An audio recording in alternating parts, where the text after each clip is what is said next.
recipe is not a dictate, it's a concept. Once this concept is internalized, then whatever is fresh and best in the market that day determines the final menu, and whatever supporting ingredients are already on hand define the style of preparation. The original recipe is merely a historical reference to what others have found successful, not a format to be followed slavishly. Similarly, if I can leave you armed with a few truly fundamental principles and help you infuse these concepts into your everyday work environment, you'll notice the differences almost immediately.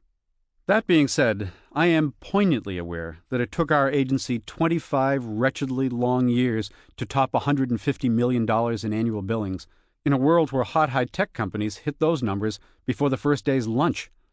Worse yet, I confess to you that it took us that quarter of a century because I made each mistake against which I caution and was brutally punished for every one of them. Over the past few years, I've had the chance to test people's interest in these philosophies when speaking at regional and national gatherings. In doing so, I've learned two things.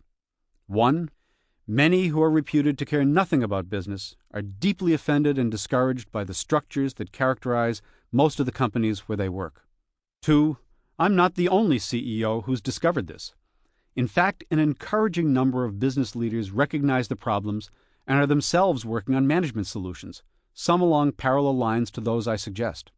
Therefore, since no great concept in this world is arrived at uninfluenced and with total originality, it shouldn't be surprising that a goodly number of my messianic business philosophies and practices may feel familiar.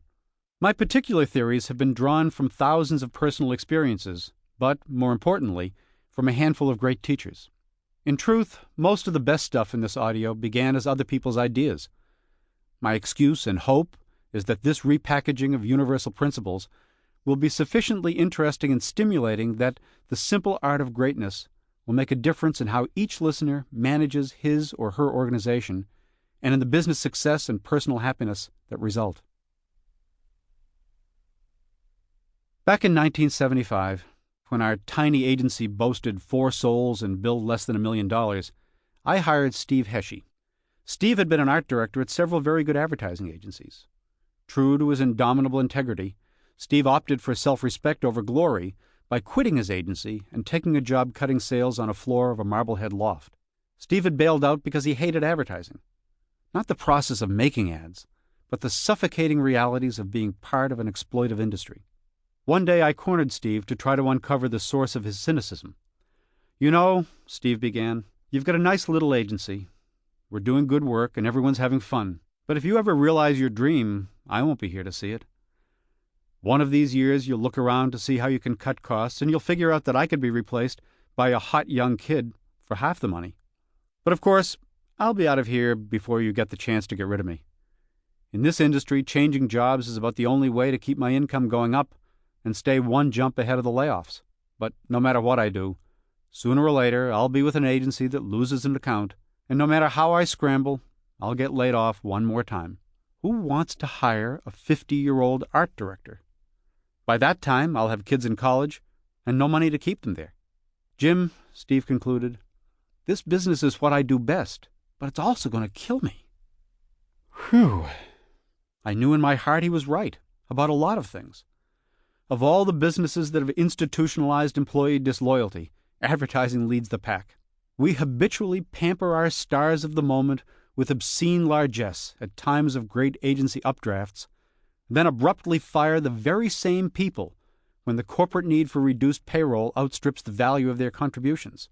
When this apocalypse happens, it's followed by the stigma of public failure and a desperate attempt to maintain an unrealistically pumped-up standard of living. What a horrible thing to do to the very people whose skills and talent built the company. That painful conversation with Steve Heshe changed my life. Our agency stopped being just a business dedicated to creating great advertising and became an organization equally dedicated to the pursuit of a great quality of life for all who built it. Young Americans enter the workforce brimming with pride and eager for accomplishment. It's only when beaten down by insensitive bottom-line management and lowest common denominator standards that they react with self-protective timidity, lethargy, and disloyalty. It is my passionate belief that the most efficient and safest way a company can achieve its full potential is by making its workforce powerful enough